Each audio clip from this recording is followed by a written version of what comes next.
Over the years, many of us have come to probably realize that the Egyptian pantheon counts various divinities extremely revered because of how highly they contributed to the evolution and the prosperity of Egypt.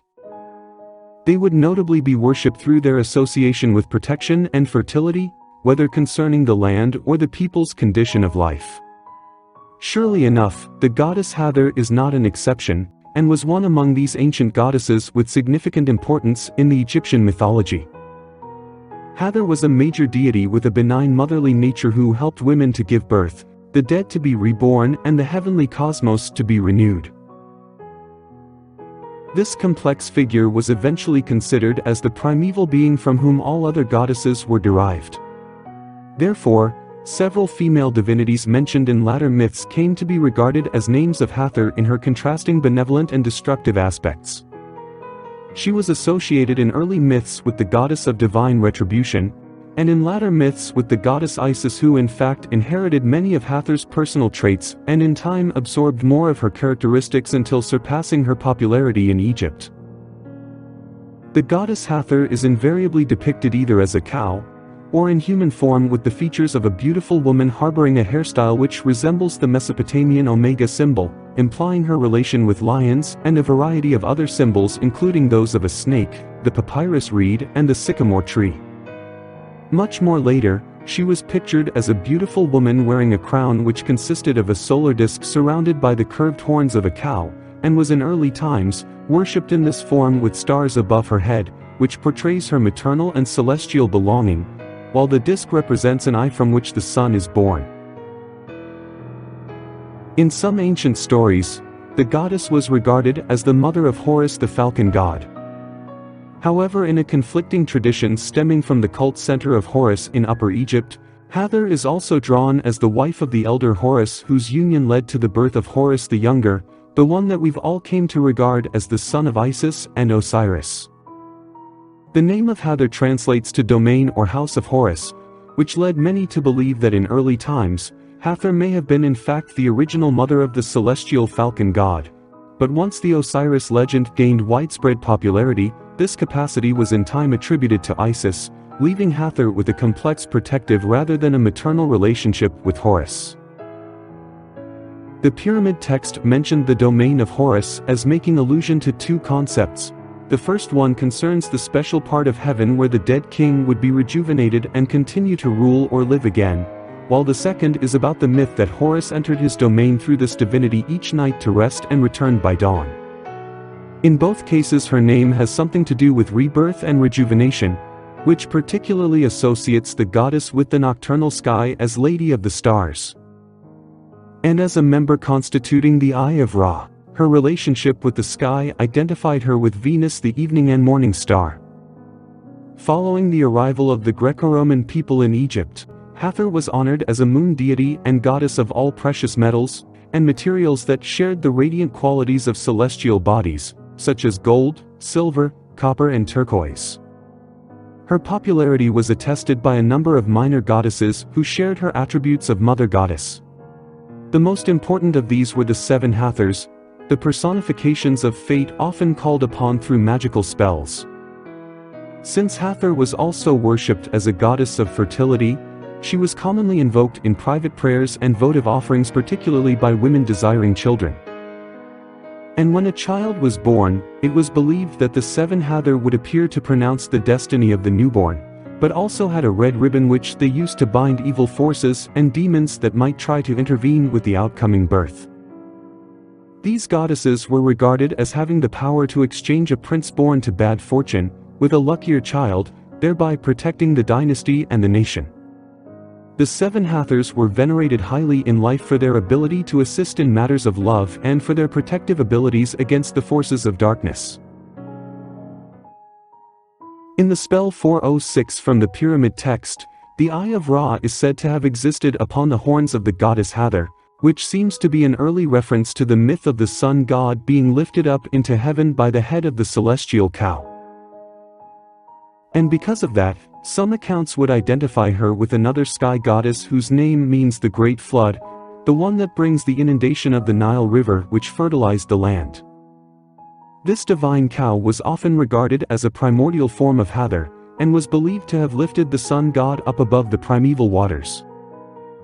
The goddess could also be worshipped as the mother of all children, especially those of divinities, whose birth were celebrations of the ability of the cosmos to renew itself.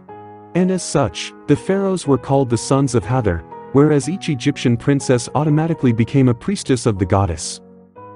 Horus performed a similar function regarding the Egyptian kingship, while Hathor is often shown in her cow form maternally protecting the youthful king Horus inside a papyrus thicket, and bestowed him the power to rule by feeding him with her own milk. With the Eye of Ra being often described as the daughter of Ra who protects her father, the story of the sun god's voyage through the night sky into the underworld highlights the protective nature of Hathor towards her father, and earned the epithet the Foremost One, a prominent place in the solar barge because she stood in the prow of the solar ship leading its defense against the serpent god of chaos. In the legend of the Eye of Ra, the goddess Hathor embodied the eye of the sun god in a potentially destructive nature, as a vengeful lioness goddess destroyer of men who may have wronged him.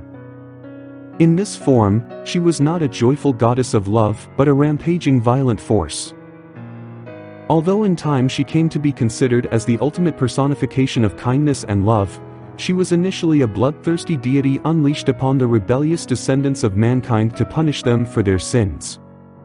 On one occasion, as referred by an ancient text written in the Book of the Heavenly Cow from the Middle Kingdom, which is similar to that of the biblical flood, tells of the god Ra becoming so enraged at the ingratitude and evil of men that he released her upon humanity to destroy them.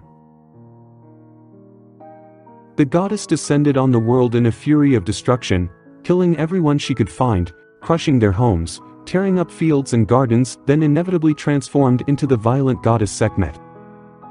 In her savage lion form, even after she had obtained revenge on behalf of her father, her bloodthirst could no longer be satiated and kept going with the destruction. At the first sight of it, Ra was pleased because humanity had forgotten him and had turned to only thinking of themselves and following after their own pleasure. He watched Sekhmet inflicting divine retribution with satisfaction until the other gods intervened and asked the sun god to show some mercy on humanity. Otherwise, Sekhmet was soon going to wipe out all of creation and there will be no human beings left on earth to regret their sins or benefit from them. Later, however, the sun god changed his mind. He thought that maybe it was not a good idea of letting her go this way until there's not a single human left on earth to tell the story for future generations, so that humankind doesn't make the same mistake all over again. So he decided to devise a plan to stop her violence. He thought that the vengeful eye had to be rendered drunk before she could return to heaven as the beautiful and gracious Hathor.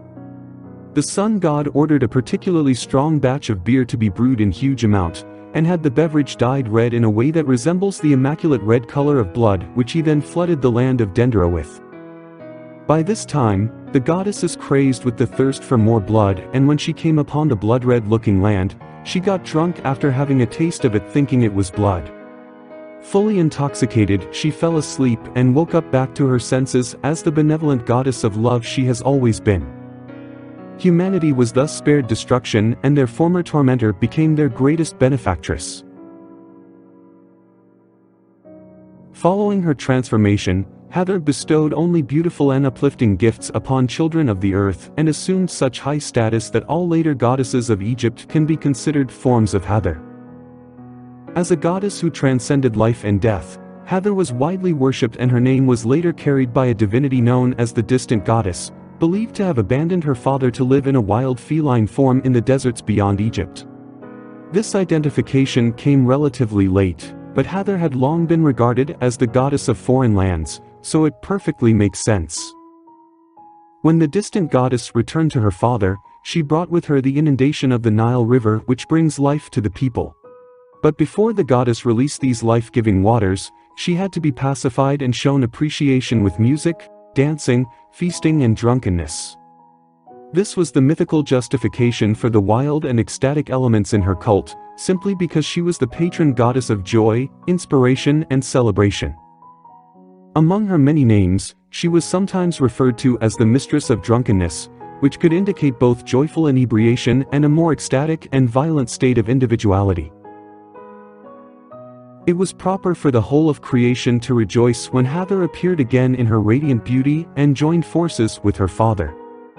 However, the union of Hathor and the Creator could be thought of in sexual terms, or more abstractly as a merging of the sun god with his own active power. The sistrum and the beaded manat necklace were percussion instruments often used to drive evil from the land and inspire goodness, as well as being used during cultic rites dedicated to Hathor and capable of soothing her rage.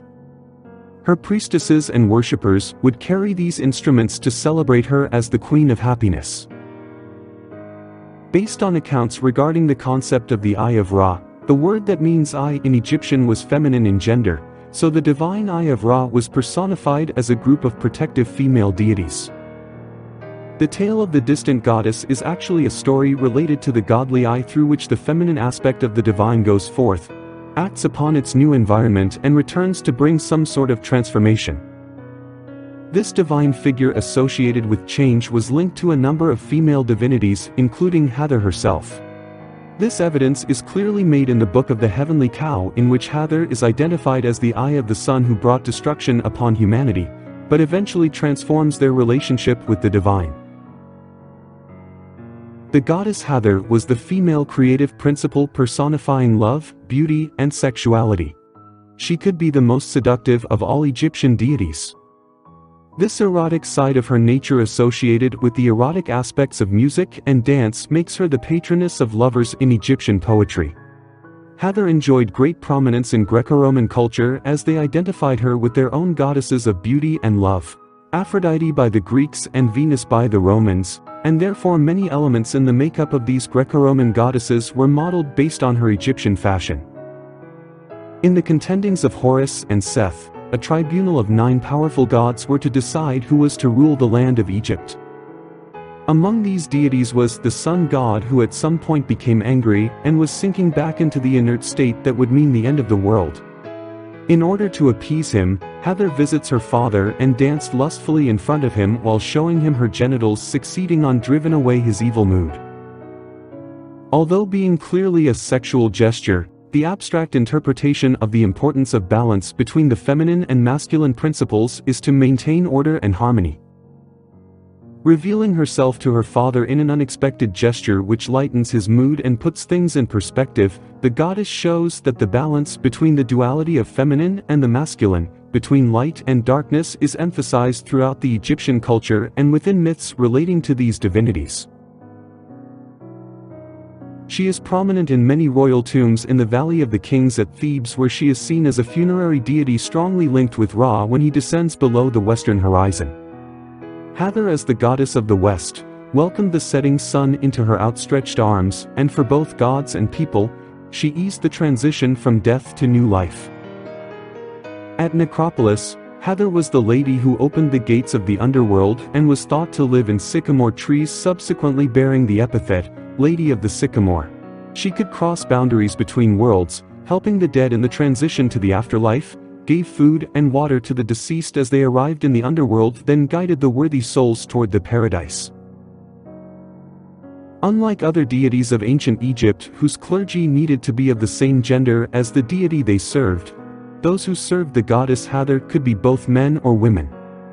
Some of the most important locations of her temples, beyond Thebes, was her cult center at Dendera, where Hathor was heavily worshipped to the extent that she was honored as a goddess of the afterlife in the field of reeds. It was long believed that when one died in ancient Egypt, they would assume the likeness of Osiris and was blessed by his qualities of moral integrity. However, during the Greco-Roman period, dead women who were deemed worthy to cross into the paradise of the field of reeds identified themselves with Hathor's likeness and qualities, while the male dead continued to be identified with the god Osiris. Hathor was an immensely popular and influential goddess. She was always from the earliest times concerned with women in body and in mind. Before the ascent of Isis, her cult was popular with both the poor working class and the ruling elite.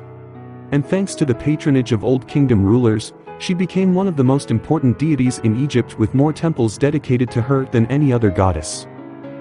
It was only after the goddess Isis took over a number of her attributes that Hathor lost her place as the most important and widely worshipped goddess in Egypt. Hathor was a primordial divinity in ancient Egyptian religion who played a wide variety of roles. As a sky deity, she was either the mother or consort of the sky god Horus and the sun god Ra, both of whom were connected with kingship and thus was the symbolic mother of their earthly representatives, the pharaohs. She also acted as the consort of several other male deities and the mother of their children. These two aspects of the goddess exemplified the Egyptian conception of femininity further associated with love, motherhood, fertility, and above all gratitude. If you've enjoyed the video, give it a thumbs up, comment and subscribe. In case you have any ideas for future videos, let me know in the comments below. And as always, stay curious.